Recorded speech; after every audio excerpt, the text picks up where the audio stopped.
And our final comment will be by Ms. Fabiola Morales.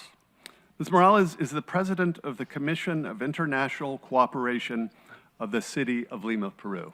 Ms. Fabiola Morales, thank you. ¿Se escucha? Sí. Muchísimas gracias. Quiero felicitar a José Antonio Caz y a todo su equipo, de parte, lógicamente, del alcalde, que ya lo ha dicho, el ingeniero López Aliaga, pero también de todo Lima y de todo el Perú.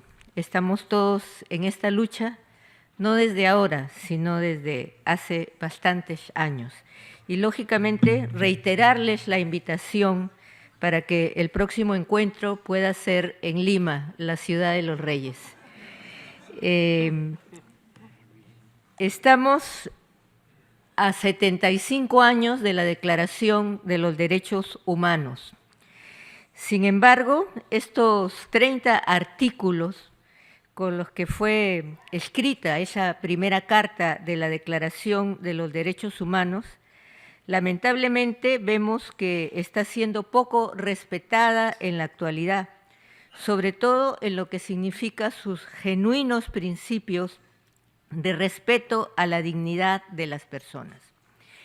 Los actuales burócratas se han politizado y de tal manera ven la paja en el comportamiento de algunos países, sin embargo se tragan la viga de gobiernos que benefician a sus ideologías y regímenes que abusan y cortan la libertad de quienes se les oponen, obligando a sus pueblos a vivir en la zozobra, a vivir en la pobreza, a vivir en la corrupción y a vivir muchas veces esclavos de la delincuencia y el narcotráfico.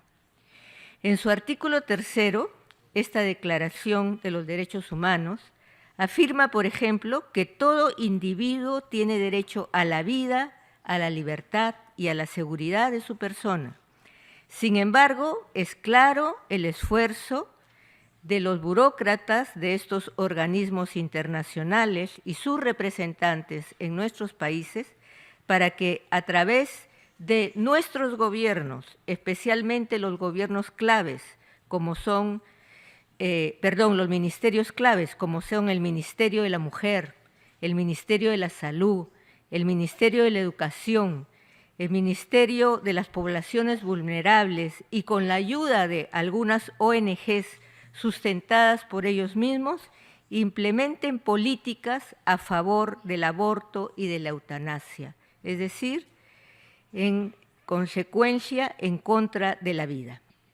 En el Perú, actualmente, estamos viviendo el abuso de la figura jurídica del aborto terapéutico, que según nuestra Constitución y nuestras leyes solamente se recomienda en situaciones de grave peligro de muerte de la madre, pero que sin embargo el gobierno actual lo está practicando en violaciones a adolescentes que tristemente confiesan haber sido violados constantemente por familiares cercanos, por tanto a la vista y paciencia de quienes los tenían que proteger, producto de lo cual engendran un niño, pero que como toda solución, el gobierno solamente recurre a la práctica del aborto, denominándolo de una manera, digamos, incorrecta como aborto terapéutico. Eso es en estos momentos nuestra principal lucha. En segundo lugar, está muy claro también que en los derechos humanos se pretende, ¿no?, sobre todo, que el Estado no tenga injerencias en la vida privada y en la vida de las familias. Sin embargo, a pesar de que los padres, según la declaración, deben tener derecho preferente sobre lo que es la educación que ha de darse a sus hijos, en nuestro país, en los últimos años, se está implantando de una manera agresiva lo que se llama la ideología de género, debilitando el derecho de las familias e imponiendo la dictadura del Estado, incluso hasta en el uso incorrecto de nuestro idioma, llamándolo de manera también errónea uso de un lenguaje inclusivo. Actualmente el Congreso de la República acaba de aprobar una ley justamente en contra del mal llamado uso del lenguaje inclusivo, porque el español ya es un lenguaje inclusivo y no necesita hacer diferencias ridículas entre todos, todas o todes. Esta ley acaba de ser observada por el gobierno, sin embargo, el Congreso tiene la potestad de poder aprobarla y, por tanto, creemos que se puede aprobar.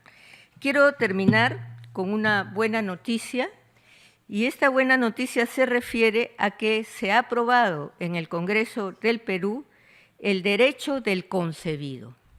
En nuestra Constitución, el artículo 2, se habla de que el concebido, el ser humano concebido, es sujeto de derecho para todo aquello que le favorece. Por tanto, un aborto en cualquier circunstancia que debe castigar al violador, sobre todo, debe respetar a este concebido. Pero aunque está escrito en la Constitución, en las leyes no se le respeta. Y por tanto hubo que hacer, y gracias a Dios se ha aprobado en el Congreso una ley donde el concebido a partir de ahora tiene derechos. Entonces quería yo terminar con esta buena noticia, volverlos a felicitar y decirles que estamos aquí para dar la lucha, para dar la batalla cultural, porque de eso se trata la vida. Muchísimas gracias.